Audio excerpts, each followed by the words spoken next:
Straight up ahead, pedal straight to the tree.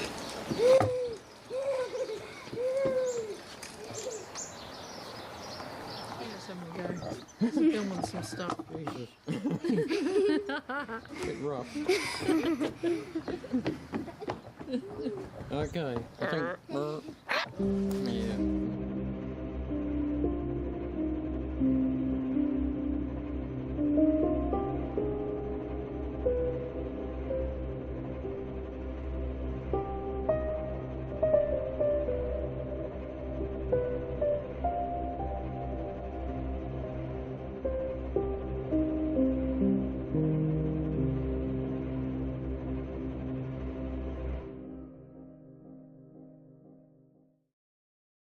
Because it's a bit warmer. It's not going to be too bad today. The sun's out, no clouds around, so yeah, cold start, but it's warming up. And tomorrow's supposed to be nice and sunny, so should be able to get a little bit done. Yeah, as you see there, just got the first coat of paint on the big side of this beam on this side. Once again, I just got to reiterate that this is for aesthetics, basically. Just so that it all looks good when it's exposed up above, and the only part that's really protection is on the outside that's going to stick out on that side over there, because that'll probably have possible weather beaten on it. So I've got rust preventative paint on the beam first out there, so all good. So that's that painting, and I'm going to go on with something else shortly. I've got to start making preparations for the holes for the uprights in the middle, because we've got to do a bit of concreting. Well, believe it or not, there is a hole there. It's just covered in grass, so I've got to clean all that out first.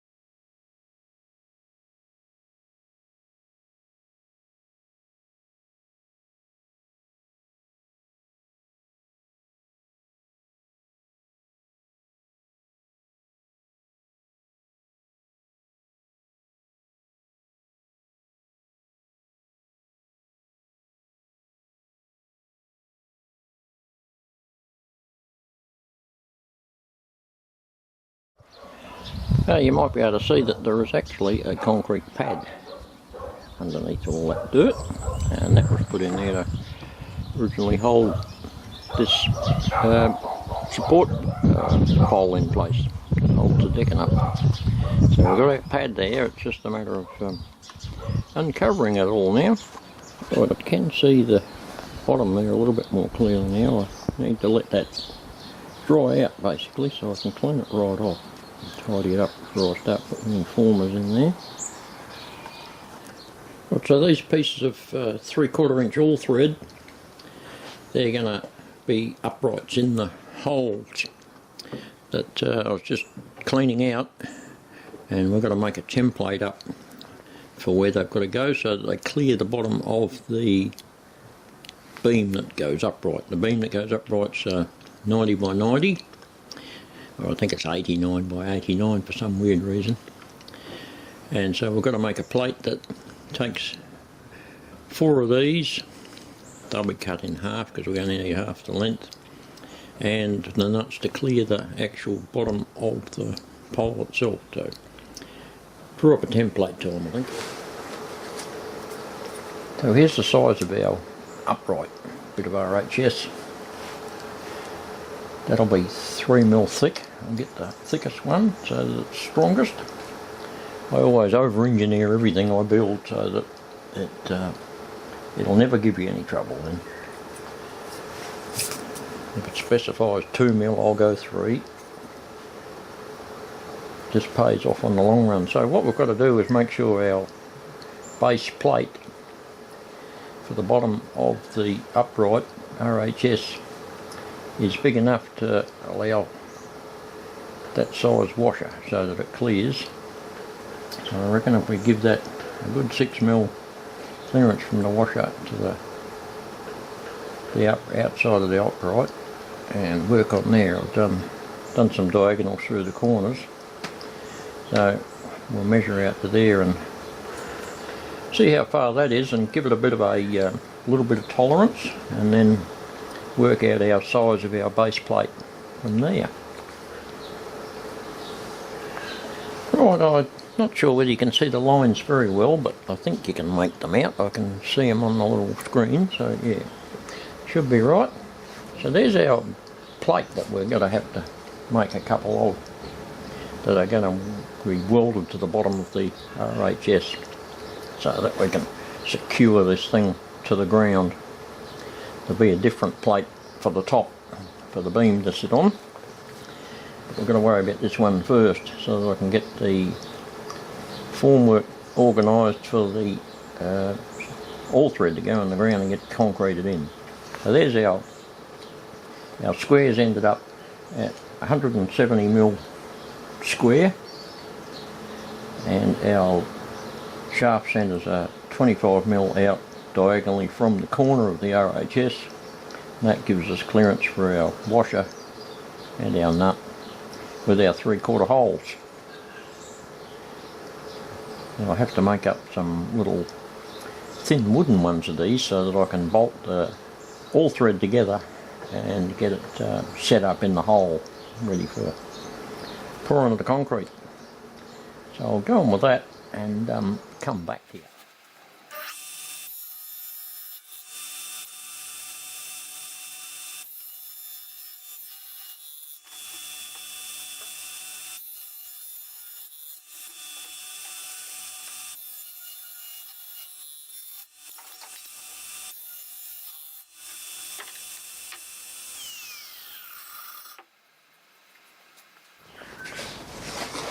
I keep all the little offcuts because they're good for building little structures on for the model railroad. I use them as a base. So I don't throw anything away if it's a useful size. Righto, I have drilled the holes in the 4 bits. Now we've got to cut the all thread in half and start bolting it all together into little formers. Now to drill the holes I used a Forstner bit, 5/8 Forstner bit. I made a mistake before, it's not 3/4 thread, it's 5/8. Senior's moment. Anyway, I used a Forstner bit, which makes a much cleaner cut than a spade bit. Yeah, there's just a quick shot of the set of Forstner bits. Quite a range there. They go from about 1/4 inch right up to 2 inch. They're made by Irwin, by the way. Bit of a free plug for Irwin. They make half decent tools. If you're looking for good tools at a good price, Irwin's the stuff to go for.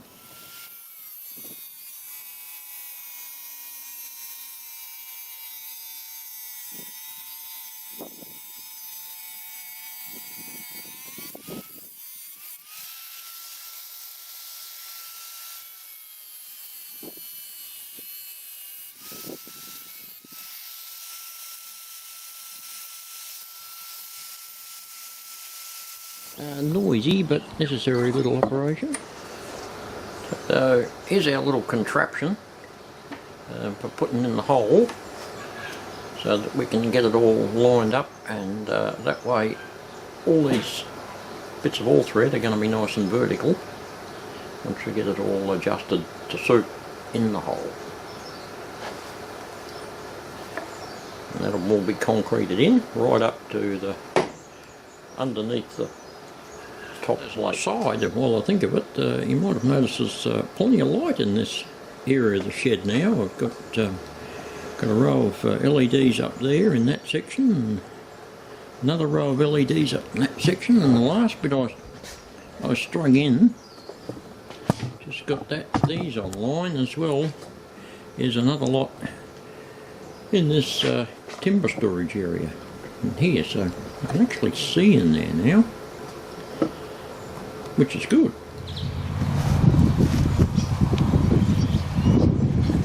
Right, so here's our little gadget. drilled a 2-inch hole in the bottom so that we can get concrete in underneath it. Made of MDF. Now that'll get wide in position, about like so. And I'll just pour a heap of concrete all around it and encase those. Right, I've got my all-thread formwork in there. Got the level onto it and made sure it was all nice and squared up and vertical on both axes, the right distance out from the poles. So that one is fine. And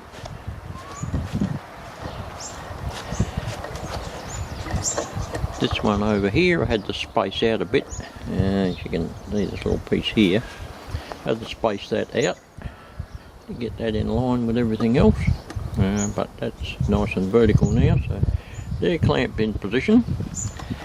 What we're going to do now is make a bit of a box around here so we can sort of contain the concrete so it doesn't spill out everywhere. So we'll get on with that one and see you tomorrow or the next day, I think.